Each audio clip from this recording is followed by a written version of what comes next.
Our climate is changing. Storms getting worse. Everyday life more extreme. I don't want to die in this. We have never seen this level of drought in my lifetime. The hottest planet humans have ever experienced. If you have eyes, you see the glacier receding. The damage just beginning to come into focus, and there's no going back. Historic floods, intense droughts, extreme heat, deadly wildfires. Where do we go from here? How can we make any of this better? Can our power grids keep up? They find themselves in a constant state of need and recovery. What will it take for the people in power to wake up? You're watching Climate Changed. What now? Reporting from Scripps News, meteorologist Scott Withers.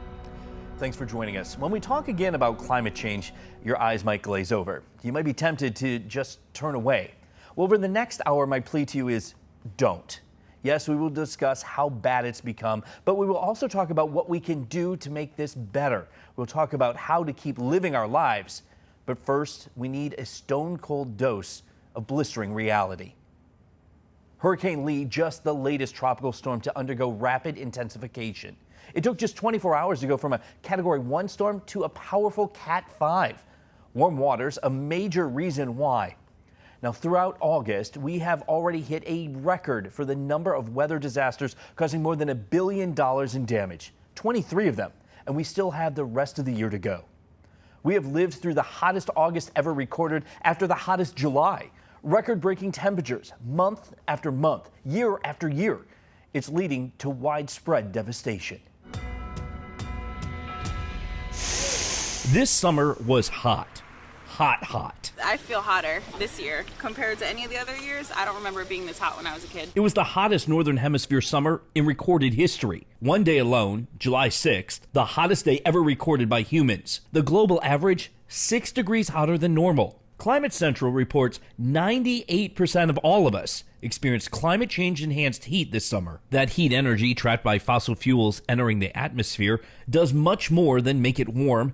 It sets off a chain reaction. This is devastating. This used to be a stream, and now it's a roaring river. Warmer air holds more water vapor, and that water eventually comes pouring down as flash flooding events. 9 inches of rain falling in Vermont in 48 hours in mid-July, filling the streets of the state's capital. The heat can also have the opposite effect. Severe drought on the Hawaiian island of Maui, drying out the grasses, creating fields of fuel for the deadliest wildfire in U.S. history. There's nothing to go back to. There's nothing to dig through, sift through. It's just ashes. The fire moving a mile a minute, incinerating the historic town of Lahaina, killing more than 100, with dozens still missing. Lawsuits and investigations will determine what sparked the fire, but it was driven by the 65-mile-per-hour winds generated by Hurricane Dora, a Category 4 storm passing south of the islands, a monster enhanced by warmer water temperatures. Such events would have been extremely unlikely, bordering on almost impossible had there been no climate change. Then there was Tropical Storm Hillary, the first to hit Southern California in 84 years, causing widespread flash flooding across the state's deserts. Interstate 10 near Palm Springs shut down for hours due to floodwaters. It is oppressive. It's been very hot this week. Florida tourists experiencing the state's hottest year on record. The waters of the Gulf of Mexico and near the Florida Keys, some of the hottest on the planet, providing fuel to rapidly intensify Tropical Storm Idalia into a major hurricane. There really doesn't seem anything to prevent it from continuing to strengthen. And nothing did. Idalia, the first major hurricane ever to slam into Florida's Big Bend communities, then pushing inland, leaving a trail of destruction across Georgia, stretching all the way to Charleston, South Carolina. We're going to continue to break records as climate change continues until that point where emissions and greenhouse gases are no longer accumulating in the atmosphere. To be clear, we're talking about how our climate has already changed. Our White House correspondent Haley Bull joins us now with President Biden's chief climate advisor. Haley? Thanks, Scott. President Biden recently said one of the only existential threats more frightening than nuclear war was the threat of global warming. Ali Zaidi, who is here with us, is the president's chief climate advisor. Ali, thanks so much for joining us. Of course. We're seeing a lot more extremes when it comes to heat, the supersizing of floods, the fires in Maui. a tropical storm that hit Southern California for the first time in 80 years. How can the administration prepare communities for these type of disasters, and what steps does it need to take next year?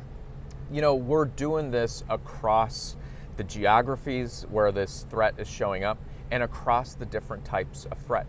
There are different ways to prepare. So, for example, this week, we launched the first ever revolving loan program to lend to communities that can build structures that will be more resilient to the storms that are coming.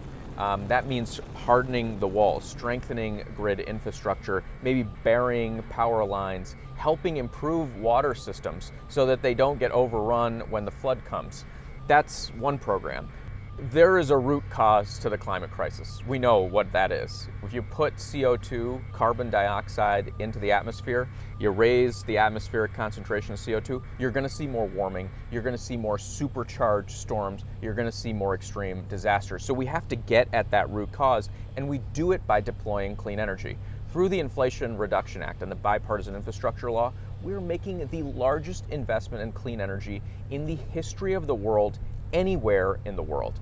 When we look at the public buy-in to this, though, there are varying degrees of opinions here. You have polling that shows a divide when it comes to parties and to what level of concern Americans think addressing climate change should be. How do you sustain this going forward? We sustain by delivering for the American people. And that's why I think there's a big disconnect between the politics in Washington and what's playing out outside of this bubble. Overwhelmingly, the American people are in favor of power that does not put pollution into the sky, vehicles that put more money in their pocket, getting from point A to point B into an industry that is growing and helping lead the world. And when we're seeing these natural disasters, though, because those, impact communities long term here, we're on track to see more billion-dollar disasters a year than ever before, but already this year, FEMA's had to turn to prioritizing its funding while it waits on Congress to approve an emergency funding request. So is the U.S. government equipped to handle the funding that the response to these natural disasters need going forward? Look, Congress has to do its job. And maybe instead of focusing on repealing our incentives to grow the clean energy economy here in the United States, maybe they should focus on helping our communities deal with the disasters that have been unleashed by the climate crisis. That's what they should be doing. But look, every resource we have, every tool we have at our disposal in the administration, we will be there shoulder to shoulder with these communities. Now, and I went and hung out at a Home Depot. Now, if you walk around a Home Depot, you can get windows that will save you money, and you can get a Biden tax credit to help you buy one. You can get appliances that will save you money and improve indoor air quality. You get a Biden tax credit to help you do that. You can go get a used electric vehicle, $4,000 off the hood of the car, because of the policies Joe Biden has put into place. And for so many Americans, they're suiting up into an industry that is growing, that is red hot. It has become a magnet for private investment from all over the world. That's a difference in their lives of all the folks in those communities. We've just got to deliver for the American people. That's what the president's focused on doing every single day. Is there anything that gives you hope about addressing this, though, and realistically, can we reach these green goals given all the diversity both here in the United States and globally? We absolutely can reach these goals. We've got a private sector that's stepping up to the plate. We've got the world's best workers who want to suit up into these jobs. You take the automotive sector. We went from making no batteries here in the United States to now having the capability to make 13 million EVs a year worth of batteries here in the United States. It's going to save people money. It's going to create jobs. So we've got to lean into this. We have the technology. We have the know-how. We have the best workforce in the world. We just got to go seize that opportunity. Okay, thank you so much, Ollie. Thank you. Really appreciate it. Scott? Haley Bull at the White House. So what do we do with all that? Well, Bernadette Woods-Plackey has made telling the story of climate change her life's work. She is the chief meteorologist for the group Climate Central, which reports on and tracks climate change. Bernadette, thanks for joining us. We appreciate it. Well, thanks for having me today. Let's focus on heat energy. That is the energy that's driving a lot of this. It comes from greenhouse gases, from fossil fuels, trapping it in the environment. Climate change has led to the supersizing of floods, enhanced the deadly Maui fires, drove the first tropical storm in 80 years into Southern California. Now, events like these will be more common. How do we prepare our communities for these never-before-seen events? This is the challenge that we are dealing with head on right now. It's something we've predicted for a long time, but it's happening. And this summer, we've seen it on full display, as you've said, from the wildfires to tropical systems in places we haven't experienced before, but not just where they're going, how they're intensifying. And the real thing to understand when people are trying to dissect what's going on, what is climate change doing to our weather, is we've always had weather. We will always have weather. Climate change is intensifying and making the types of extreme weather that we're experiencing that much stronger and that much more frequent. Well, let's talk about what the long-term impacts, especially here in the United States. Let's focus in there. As this happens, as the climate starts to change, are there going to be parts of the United States where the climate is just going to change so much it's going to be hard to keep those habitable? This is a real tough conversation, and the types of questions that we should be asking, because we're already seeing some of our limits being pushed this summer. The heat across Texas and the Southwest at levels that are pushing how we survive and how we function in a normal way, and extended heat at those levels. As we've said, the wildfires already hit that, but that is such a big one that we can't ignore. And how that extra heat plays out with drought across the middle of the country right now, just rapidly intensifying, feeding into our food systems, our harvests, how we get our food, how we transport our food, our coasts, really at risk right now with rising seas, even outside of any storm system. And then when you add a storm on top of that, the water just goes that much higher and that much farther inland. It's not just one storm and then we have a chance to recover. We're seeing storms come that much more frequently that are stressing our systems, our emergency response, how we even pay for these storms and pay for people to rebuild, or if they should rebuild. There's just some really dense, hard questions that need to be addressed. So I don't want to say, no, you can't live where you are, but there are some threats that are playing out already in our insurance system and where we rebuild, in our emergency management, that are only going to get harder in conversations of how we prepare for the future in all of the areas that we've talked about. But I also want to hit the point that no one is immune to this. This is sometimes overwhelming for scientists and meteorologists to kind of wrap our heads around and understand. So you can imagine how overwhelming it can be for the average person just living their life. And sometimes it can be too much. How do you respond to people and saying, yeah, this is a lot, but this is, what we got to do? It is a lot. It is a lot for a lot of people. And the more you understand about the issue, sometimes it leads to that feeling of overwhelm because it is such a big challenge. However, there's two things I want people to take from this. Yes, it's a huge challenge, but again, we know where the causes of this issue are, so we know how to change this. It's just that our warming is still happening faster, and we need to shift that path. Well, Bernadette Woods-Plackey, Chief Meteorologist at Climate Central. We know this is your work, it is your passion, and we really appreciate you sharing your knowledge with us today. And thank you for engaging in this conversation. Absolutely, thank you. Still ahead, fixing the damage being done to our planet. We'll take you under the sea.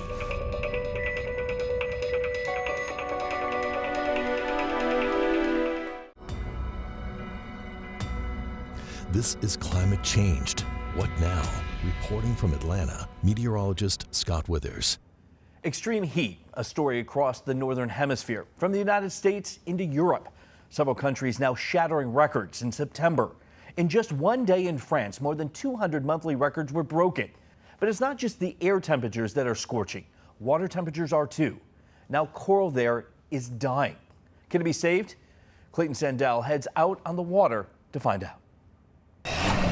Ken Niedermeyer and his crew are headed to sea for an urgent rescue. Just offshore near Key Largo, Florida, a small armada of boats gathers for an unprecedented mission. Government agencies, conservation groups, and volunteers are coming together in a race to save corals in critical danger. This is why experts are so worried. Bone-white patches of bleached coral. We are seeing widespread bleaching on the reefs. Katie Lesneski is a marine biologist at the Florida Keys National Marine Sanctuary. She says the bleaching is caused by unusually warm ocean water, stressing the tiny animals to their breaking point. We've seen temperatures hit 93, 94 degrees on the bottom, which in terms of recorded data history is unheard of. The single-celled algae that lives in its tissue that helps to provide the coral most of its food actually leaves the tissue. If a coral bleaches, it doesn't mean it's dead, but if conditions don't improve and it can't recover within a couple weeks to a month, it will die. The main driver of warmer oceans, say climate scientists, is us. Humans burning fossil fuels are cranking up the planet's thermostat, and about 90% of that heat is absorbed by the oceans. When I first started coming down here, it was a magical paradise. Ken Niedermeyer is considered the godfather of coral reef restoration. He's been diving the Keys since 1969. Everywhere you went with, coral heads, lobster, big groupers. I mean, it was like fantastic. And today? If you go to those same areas, you're hard-pressed to find a single living elkhorn or staghorn coral. Niedermeyer says conditions this year are the worst he's ever seen. And they go from a brown color to a clear color. The tissue's clear. And when that happens, they're basically starting to starve to death. Today, Niedermeyer and his team are doing something that once seemed unthinkable. We've kind of came up with this idea. It's like, what if we took them to deeper water? Deeper water tends to be a little bit cooler. Led by NOAA, divers are mobilizing to quickly gather samples of coral from shallow underwater nurseries like these and transplant them into water they can tolerate. These are healthy coral. Yeah, these are in real good shape. And how can you tell? Well, they have a nice brown color to them. This is the color they should be. What is the temperature difference between here and there? 3 or 4 degrees temperature difference. That's not a lot. It's not a lot, but it's enough for them. Divers at the back. Before Niedermeyer and his crew can move any corals, putting out an anchor here for the coral restoration sites. Divers with the Marine Sanctuary will install the hardware they need to anchor them in that deeper water. 2, 1. As this team prepares for the corals to arrive at their new home, about a half a mile away, Niedermeyer takes the corals out of the shallower water and onto his boat. The team has less than an hour to race them to the deeper water. So divers have just gone into the water. They're taking the corals down to anchor them in this deeper nursery. The water temperature here is about 87 degrees. Not much difference from where they just came from, but the scientists are hoping it'll give these corals a fighting chance. We're trying a lot of different things because there's so much at risk here. Every day I'm out here, it's like I'm getting more and more nervous about leaving anything here, but I don't have any other options. Coral reefs are often called the rainforests of the sea, supporting a quarter of all sea creatures, creating barriers that protect against storm surge, and contributing nearly $10 trillion a year to the global economy. In the Florida Keys alone, which bills itself as a diving and fishing paradise, reefs are worth $8.5 billion a year, supporting more than 70,000 jobs. But climate scientists report if global air temperatures rise just a few degrees, virtually all corals would be wiped out. It could happen by 2050. These are staghorn corals. Back on shore, thousands of corals are being rushed to places like the Keys Marine Laboratory in Layton, Florida. There's a good chance these guys won't make it. A few corals are already severely bleached. They arrive non-stop, some on board this coral bus. With this, now we can control temperature while we transport thousands of corals here. Coral researcher Michael Gertis came from New York to volunteer for the rescue mission. Losing corals, he says, means losing potential medical breakthroughs. Drug discovery is a huge domain. We've profiled chemicals from the corals, and we found like every coral has its own unique set of chemicals it's making, and they're really unique chemical molecules that potentially have human therapeutic benefit. The lab is run by Cynthia Lewis. It can take 50 to 75 years for a coral to reach the size of a basketball. She and her team keep the corals safe in dozens of tanks like these, but Lewis is running out of room. Essentially closing in on 100% capacity. And when has that happened before? Never. Every minute, every day, every coral that we can bring in is so incredibly important to be able to regrow them in the nursery so we can then replant them on the reef for recovery. Is incredibly important. Niedermeyer is cautiously optimistic the corals will recover. I still think there's hope. There's still pockets where it's beautiful and fantastic. Niedermeyer says one key to survival is finding and growing the corals that are more resilient to the heat. We have some down there that are just as happy as can be. It's like, bring it on, I love hot water. And then others are like, it's too hot, you know, like this. The plan is to eventually return the transplanted corals to where they belong, but they'll have to wait until sometime in the fall when the water cools. If it doesn't work, you know, we won't have coral reefs, and I think that's a tragedy. Niedermeyer has faith the plan will work, but says in a warming world, the future for corals is still murky. I hope my grandkids can see it. I want them to experience it, what I've seen. And I hate the thought of my generation screwed it up for the next generation. Clayton Sandell, Scripps News, Key Largo, Florida. By now we know what we are living through is not a blip. It's not a fluke. It's here, and it's here to stay. Our climate has changed. Sure, there are things giving it a natural push from like El Nino, which is a temporary warming in the Pacific Ocean. But it's human-caused climate change, the burning of coal and fossil fuels, that is driving this. Now, a few years ago, scientists were hopeful to limit global temperature rise to just 1.5 degrees Celsius. Now they are talking more about 3 degrees. We have merely brushed the surface on the impacts, and there is no magic bullet to fix this. As a meteorologist and a scientist, allow me to end with this. Governments need to act. We all need to be more aware of policy and what's fueling climate change. For now, I'm Scott Withers reporting from Atlanta.